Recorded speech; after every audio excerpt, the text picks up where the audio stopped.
ہر طرح کی تعریف بلند و بڑے اللہ رب العالمین کے لیے ہے، جو سخت پکڑ اور قوت و جلال والا ہے۔ اکیلے اسی کے لیے غلبہ اور کمال ہے، اپنے بندوں پر نوازش و کرم کرنے والا ہے، اسی کے لیے خالق ہونا اور حاکم ہونا ہے، اور اسی کی طرف لوٹ کر جانا اور اسی کے پاس پناہ لینا ہے۔ میں گواہی دیتا ہوں کہ اللہ کے علاوہ کوئی معبود نہیں، وہ اکیلا ہے، اس کا کوئی شریک و ساجی اور ہم مثل نہیں۔ میں گواہی دیتا ہوں کہ محمد اللہ کے بندہ و رسول عمدہ خصلتوں اور بلند خصلتوں والے ہیں۔ انہوں نے کہا اور جب کہا تو سچ کہا، انہوں نے عمل کیا تو ان کا عمل سب سے بہتر مثال تھی۔ اللہ تعالیٰ کا درود و سلام نازل ہو ان پر، ان کی ازواج و اصحاب اور آل پر، اور ان پر جو ہر وقت اور ہر حالت میں ان کی راہ پر چلیں اور ان کے طریقے کی پیروی کریں، اور بہت زیادہ سلامتی نازل ہو۔ اما بعد، اے لوگو، اللہ تعالیٰ کا کما حقہ تقوی اختیار کرو، اسلام کے مضبوط کڑے کو مضبوطی سے تھامو، معاصی اور گناہوں سے بچو، اس لیے کہ ان سے بچنا تمہارے لیے اصل ٹھکانے والی جنت کی کامیابی کا زینہ ہے۔ ارشاد ربانی ہے، ہاں، جو شخص اپنے رب کے سامنے کھڑے ہونے سے ڈرتا رہا ہوگا اور اپنے نفس کو خواہش سے روکا ہوگا تو اس کا ٹھکانہ جنت ہی ہے۔ اللہ کے بندو، ہماری امت کے معاشروں میں سے کوئی معاشرہ نہیں ہے مگر اس کے افراد ایسی مالی بڑھوتری کا قصد کرتے ہیں جس کے چشمے سے وہ سیراب ہوں، اور ایسے انتظامی پابندی کا قصد کرتے ہیں جو انہیں ترقی، محنت اور کامیابی کے ماحول میں پہنچائے، اس لیے کہ مال زندگی کی رگ اور انتظامیہ ڈسپلین کی بنیاد ہے۔ اور جب مالی شفافیت اور انتظامی امور میں شفافیت باہم ملتے ہیں تو ان دونوں کے ذریعے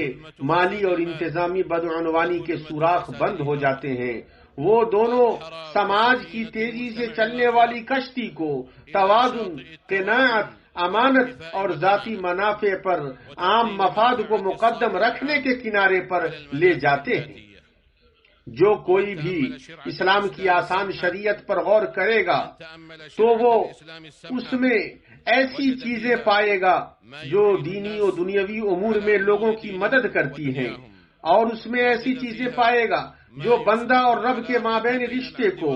اور بندے کے اور اس کے سماج کے مابین رشتے کو درست کرتی ہیں۔ ان رشتوں میں کوئی کمزوری نہیں آتی ہے کیونکہ ان میں ہر طرح کی درستگی قابل تعریف اور ہر طرح کا بگاڑ مذموم ہے۔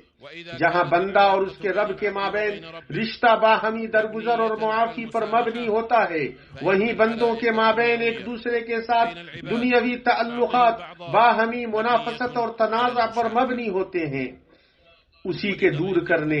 اور اسی کا ازالہ کرنے کے لیے اسلامی شریعت انتظامی اور مالی بدعنوانی کا خاتمہ کرنے کے لیے آئی ہے۔ یہ دونوں بیماریاں کسی سماج میں داخل ہو جاتی ہیں تو اس کی عمارت کو کمزور کر دیتی ہیں، اس کے مزاج کو بگاڑ دیتی ہیں، اس میں عدم استحکام، ڈھیلا پن اور لاچاری پیدا کر دیتی ہیں جو ہر اس شخص کے لیے نمایاں ہوتی ہیں جو دائیں بائیں متوجہ ہوئے بغیر دیکھتا ہے۔ کوئی بھی عقل مند انسان قطعاً اس بات میں شک نہیں کرے گا کہ مالی اور انتظامی بدعنوانی اقتصادیات اور انتظامی امور کا تعاون ہے، ضمیر و اخلاق کا کینسر ہے، تقدیروں، کمائیوں اور حقوق کو ہلاک کرنے والا ہے۔ ایسے باشعور معاشرے جو اپنی طاقتوں اور ثروتوں کے ذریعے بلندی و ترقی حاصل کرنا چاہتے ہیں، انہیں انتظامی امور میں امانت اور مال میں شفافیت کے اصول کو اپنانے کے مطابق ہی مثبت رزلٹ ملتا ہے۔ شفافیت بلا شک ایسی عمدہ صفت ہے جس میں کوئی اختلاف نہیں کرے گا۔ یہ عزت نفس، عدل، قناعت اور قلت طمع سے مرکب ہے جو سب مل کر انفرادی، اجتماعی اور اعتباری شخص میں ذاتی امانت کو مضبوط کرتے ہیں، اور اس طریقے سے ذاتی امانت مضبوط ہو کر اس معاشرے میں ابھرتی ہے۔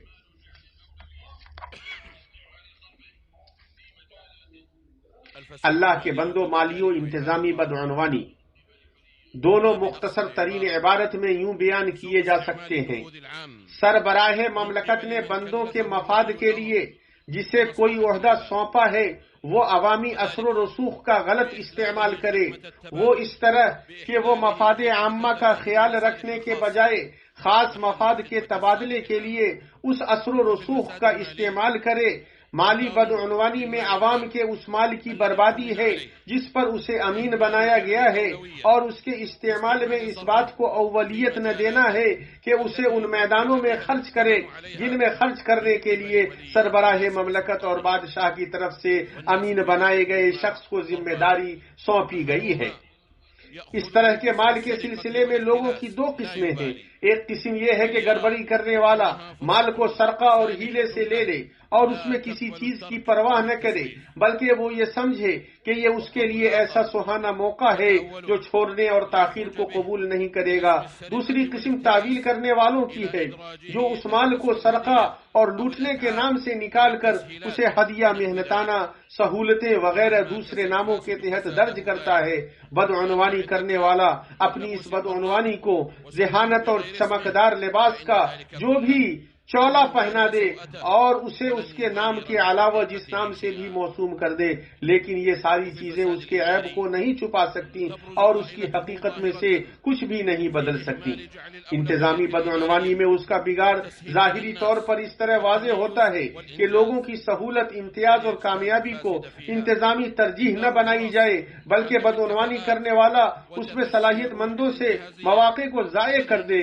موقع پرستی کی روح کو پھیلائے اور اثر و رسوخ کا استعمال کرے تاکہ فرد کے ساتھ تعامل اس مقدار میں ہو جتنا وہ تعلقات، رشتہ اور شخصی مفاد کا حامل ہے، نہ کہ اس بنیاد پر جو اس کے اندر صلاحیت، قدرت اور اولیت موجود ہے۔ اور یہ سب سماج کو مثبت پیش رفت کے معاملے میں پیچھے لے جانے والا، ناانصافی، کام کرنے اور پرفارمنس میں تردد کو شروع کرنے والا اور جدت، تخلیقی صلاحیت اور ترقی کو ڈھانکنے والا ہے، جس سے مفاد عامہ منفی اور ناکام صورت میں منعکس ہوتا ہے۔ اس لیے کہ ان تمام چیزوں سے فرد یہ محسوس کرنے لگتا ہے کہ وہ اپنے مقاصد کو انتظامی خرد برد کے بغیر نہیں حاصل کر سکتا، جیسے جانبداری کا سہارا لے کر اور ان لوگوں کے سامنے مفادات کے راستے کو بند کر کے جو اس سے زیادہ مستحق ہیں، یہاں تک کہ اس کی وجہ سے نقصان اٹھانے والا اس کے بغیر اپنی حجت کو پوری کرنے کی استطاعت نہیں رکھتا ہے، اس کے بغیر سفر کرنے کی استطاعت رکھتا ہے، نہ تعلیم کی، اس کے بغیر تجارت کی اجازت رکھتا ہے، نہ علاج کی، اور نہ ہی اپنے کاموں کو پورا کرنے کی۔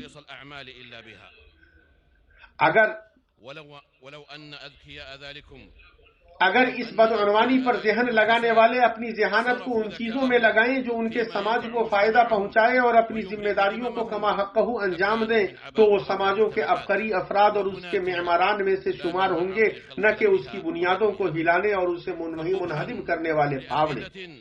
تو وہ دل کس قدر گھناؤنے ہیں جو صرف نقصان دہ اور نقصان پہنچانے والے مفہوموں کو دھو رہے ہیں، اور یہ اللہ جل شانہ اور پھر سربراہ مملکت کے لیے عظیم خیانتوں میں سے ہے جس نے انہیں مال اور انتظامیہ پر امین بنایا ہے، اس لیے کہ مالی گڑبڑی عام مال کی بربادی ہے اور انتظامیہ کی بدعنوانی عام سماجی انصاف کو ضائع کرنا ہے، اور اللہ تعالی بدعنوانی کو پسند نہیں کرتا۔ اللہ آپ سب کی حفاظت کرے۔ پھر جان لو کہ جو کچھ ذکر کیا گیا اس کا خلاصہ ہمیں یہ سمجھاتا ہے کہ فساد یعنی بدعنوانی ایسا لفظ ہے جسے درست زبان اور شفاف کان نکارتے ہیں، اور وہ درستگی کی ضد ہے۔ وہ ایسی جلانے والی آگ ہے جو بڑھوتری اور ترقی کو کھا جاتی ہے، سماجوں کے اقتصادیات اور ان کے اداروں کو ایسا بھوسا بنا دیتی ہے جسے باطل عہدوں اور دینی پہلو سے خالی نفوذ والوں کی ہوا اڑا دیتی ہے۔ مفاد عامہ کے تئیں ذمہ داریوں کے سلسلے میں افراد کے اندر احساس کے ختم ہونے سے مالی و انتظامی بدعنوانی پھیلتی ہے، تو وہ اپنے آپ کو نگرانی، سالمیت اور انسداد بدعنوانی کے اداروں کا آئینہ نہیں بناتا ہے، اور اپنے نفس کو اس بات کا مکلف نہیں بناتے ہیں کہ بدعنوانی کے انسداد کے مخصوص اداروں اور بدعنوانوں کے بارے میں خبر پہنچانے میں ثواب کی امید رکھیں۔ اور یہ بات درست ہے کہ سستی برتنا اور بدعنوانی کے راز کو فاش کرنے اور اس کے بارے میں بتانے کے بجائے سلامتی کو ترجیح دینا فساد کی عمر کے لمبی کرنے اور اس کے وزن کو بڑھانے اور پھر اسے متکبر بنانے کا ظاہری سبب ہے، اس لیے کہ انسان جب مالی و انتظامی بدعنوانی کو اپنی ناک سے اندر کھینچتا ہے تو وہ اس کا ایسا عادی ہو جاتا ہے کہ صاف ہوا کے ذریعے سانس لینا اس کے لیے کافی نہیں ہوتا، تو وہ موقع کو غنیمت جاننے کی صورت میں لو اور دو والی عبارت کے ذریعے باہمی مصالحت کی بنیاد رکھتا ہے، اور بسا اوقات اس کی لالچ اس حد تک بڑھ جاتی ہے کہ وہ اس کے ذریعے صرف ایک عبارت لاؤ اور لاؤ کو ہی جانتا ہے، تو وہ اپنی جیب کو بھرتا ہے اور اپنے عیب کو چھپاتا ہے، اور اس حد درجہ حریص شخص کی طرح ہو جاتا ہے جو کھاتا ہے لیکن آسودہ نہیں ہوتا ہے، یا اس شخص کی طرح ہو جاتا ہے جو نمکین پانی پیتا ہے لیکن اس کے پینے سے پیاس میں صرف اضافہ ہی ہوتا ہے۔ تو یہ لوگ اور ان کے ہم مثل ایسے ہیں کہ دینی پہلو نے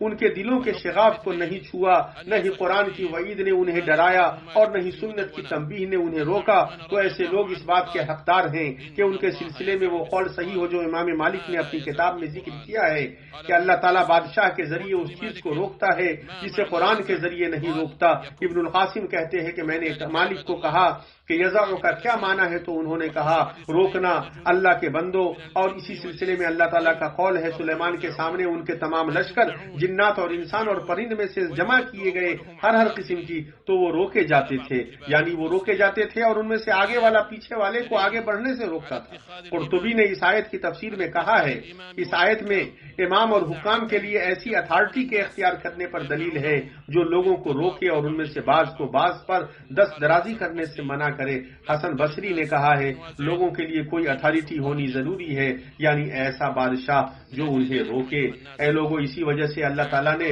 مسلمانوں کے سربراہان مملکت کے کندھے پر بدعنوانی کے خاتمے اور اس کی جڑوں کو اکھاڑنے اور حزم و عزم سے اسے دور کرنے کی ذمہ داری رکھی ہے۔ یہ پبلک کے مال اور اس کی کمائیوں کی حفاظت اور اس غیر مشروع کمائی کو روکنے کے لیے دینی ذمہ داری اور ملکی فریضہ ہے جو عمل کے آداب اور رزق کے حصول کے لیے ہمارے دین حنیف کے ذریعے لائی گئی شریعت کے منع کی ہے، اس لیے کہ حلال مال کا حساب ہوگا اور حرام مال پر اقام ہوگا۔ اللہ جل وعلا کا ارشاد گرامی ہے، اے ایمان والو، اللہ تعالیٰ نے جو پاکیزہ چیزیں تمہارے واسطے حلال کی ہیں ان کو حرام مت کرو اور حد سے آگے مت نکلو، بے شک اللہ تعالیٰ حد سے نکلنے والوں کو پسند نہیں کرتا، اور اللہ تعالیٰ نے جو چیزیں تم کو دی ہیں ان میں سے حلال مرغوب چیزیں کھاؤ اور اللہ تعالیٰ سے ڈرو جس پر تم ایمان رکھتے ہو۔ اللہ تعالیٰ ہمیں اور آپ کو قرآن عظیم میں برکت عطا فرمائے اور اس میں جو آیتیں اور ذکر حکیم ہیں ان سے ہمیں اور آپ کو فائدہ پہنچائے۔ میں اللہ رب العالمین سے اپنے لیے آپ سب کے لیے مغفرت طلب کرتے ہیں، اسی سے مغفرت طلب کرو، اسی کی بارگاہ میں توبہ کرو، اور میرا رب بہت زیادہ معاف کرنے والا اور توبہ قبول کرنے والا ہے۔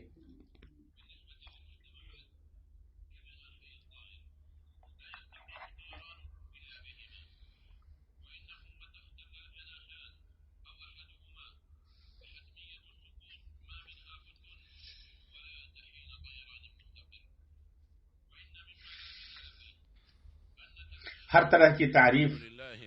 اللہ تعالیٰ کے لیے ہے، بہت زیادہ پاکیزہ اور مبارک تعریف، جیسا کہ ہمارا رب پسند کرتا اور راضی ہوتا ہے، اور میں درود و سلام بھیجتا ہوں اس کے بندے اور اس کے چنیدہ محمد مصطفیٰ صلی اللہ علیہ وسلم پر۔ اما بعد، سماجوں کے لیے مالی و انتظامی پابندی چڑیے کے دو پروں کی طرح ہیں،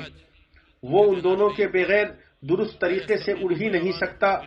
جب اس کے دونوں پر یا ان دونوں میں سے کسی ایک میں خلل واقع ہو جاتا ہے تو لازمی طور پر پرندہ گر جاتا ہے، اور جس کے بغیر کوئی چارہ کار نہیں ہوتا، اور پھر وہ صحیح طریقے سے اڑ نہیں پاتا۔ جس چیز میں کوئی جھگڑا نہیں ہے وہ یہ کہ سماج میں اس طرح کی آفت کا پھیلنا ایسا ہے کہ اس کے بڑھنے کی صورت میں وہ ہر چشمہ اور سوتے تک پھیل جائے گا۔ وہ مفاد عامہ کے لیے اپنی صلاحیتوں کے اثر کو پروان نہیں چڑھائے گا، جو سماج کے لیے فاقہ، پچھڑاپن، جانبداری اور موقع پرستی کے حملے کو دعوت دے گا، اس کے حلقوں میں حسد، بغض اور کینے کی آگ بھڑکے گی۔ اسی وجہ سے مال یا انتظامیہ کے ذمہ دار کے لیے ضروری ہے کہ اپنے نفس کو اپنی رغبتوں اور اپنے عمل کی ادائیگی کے مابین عمدہ توازن قائم کرنے پر تیار کرے، شبہات کو ان دونوں کے درمیان داخل نہ ہونے دے، اس بات کا ادراک کرے کہ مالی و انتظامی سلامتی کی اہم راہوں میں ایسے گورننس کے اصول کو مضبوط کرنا ہے جو فرد کے لیے کوئی ایسی راہ نہ چھوڑے جو اسے ایسی چیز میں مبتلا کرے جس کی تعریف نہیں کی جا سکتی. چونکہ مالی بدعنوانی انجام نہیں پاتی ہے مگر رشوت لینے والے اور درمیانی کے ذریعے، اور ان سب کے بارے میں لعنت وارد ہوئی ہے، اور جو لعنت وارد ہوئی ہے وہ یہ ہے کہ یہ کبائر گناہوں میں سے ہے، جیسا کہ معتبر اہل علم نے اس کے سلسلے میں عام طور پر بیان دیا ہے.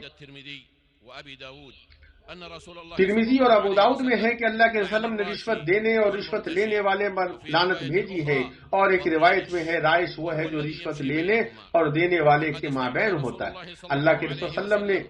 بنی سلیم کے صدقات پر ایک شخص کو عامل بنایا، اس کا نام ابی لطبیہ تھا. جب وہ آیا تو آپ نے اس کا حساب کیا تو اس نے کہا یہ آپ کا مال ہے اور یہ ہدیہ ہے. تو اللہ کے رسول صلی اللہ علیہ وسلم نے فرمایا کیوں نہیں تم اپنی ماں باپ کے گھر میں بیٹھے رہے؟ اگر تم سچے ہو تو ایسی صورت میں بھی تمہارے پاس یہ ہدیہ آ جاتا. پھر کہا اللہ تعالیٰ کی حمد و ثنا بیان کی. پھر کہا اما بعد میں تم میں ایک شخص کو اس کام پر عامل بناتا ہوں جس کا اللہ تعالیٰ نے مجھے ولی بنایا ہے. پھر وہ آتا ہے اور کہتا ہے یہ تمہارا مال ہے اور یہ ہدیہ ہے جو مجھے ہدیہ کیا گیا ہے. تو کیا اگر وہ اپنے باپ ماں کے گھر میں بیٹھا ہوتا تو کیا اس کے پاس یہ ہدیہ پہنچتا؟ اللہ کی قسم تم میں کا کوئی بھی کچھ بھی بغیر حق کے نہیں لے گا مگر وہ قیامت کے دن اسے اٹھائے ہوئے اللہ تعالیٰ سے ملے گا. تو میں ضرور جانتا ہوں کہ تم میں سے ایک شخص کو جو اللہ تعالیٰ سے ملے گا اور وہ اونٹ کو اٹھائے ہوئے ہوگا اور اس کی آواز نکل رہی ہوگی، یا گائے کو اٹھائے ہوئے ہوگا اور اس کی آواز نکل رہی ہوگی، یا بکرے کو اٹھائے ہوئے ہوگا اور وہ زور سے ممیا رہا ہوگا. پھر آپ نے اپنا ہاتھ اٹھایا یہاں تک کہ آپ کے بغل کی سفیدی دکھائی دینے لگی. آپ فرما رہے تھے کیا میں نے وہاں تک پہنچا دیا جہاں تک میری نگاہ دیکھ رہی ہے اور میری کان سن رہی ہے. مسلم نے عدی بن عمیرہ الکندی سے روایت کیا ہے، وہ کہتے ہیں کہ میں نے اللہ کے وسلم کو کہتے ہوئے سنا میں نے تم میں جس کسی کو بھی کسی کام پر عامل بنایا اور اس نے ہم سے ایک دھاگا یا اس سے بھی معمولی کوئی چیز چھپائی تو وہ اس کے گردن میں لٹکا ہوا ہوگا جسے وہ لے کر قیامت کے دن آئے گا. ابی حمید الساعدی کی روایت ہے کہ اللہ کے وسلم نے فرمایا عاملوں کے ہدیہ رشوت ہے. اسے احمد نے روایت کیا ہے. اور اللہ تعالیٰ نے سچ فرمایا، اور قول کے اعتبار سے اللہ تعالیٰ سے سچا کون ہوگا؟ ناممکن ہے کہ نبی سے خیانت ہو جائے. ہر خیانت کرنے والا خیانت کو لیے ہوئے قیامت. ربنا آتنا في الدنيا حسنة وفي الآخرة حسنة وقنا عذاب النار. عباد الله اذكروا الله العظيم الجليل يذكركم واشكروه على آلائه يزدكم ولذكر الله أكبر والله يعلم ما تصنعون.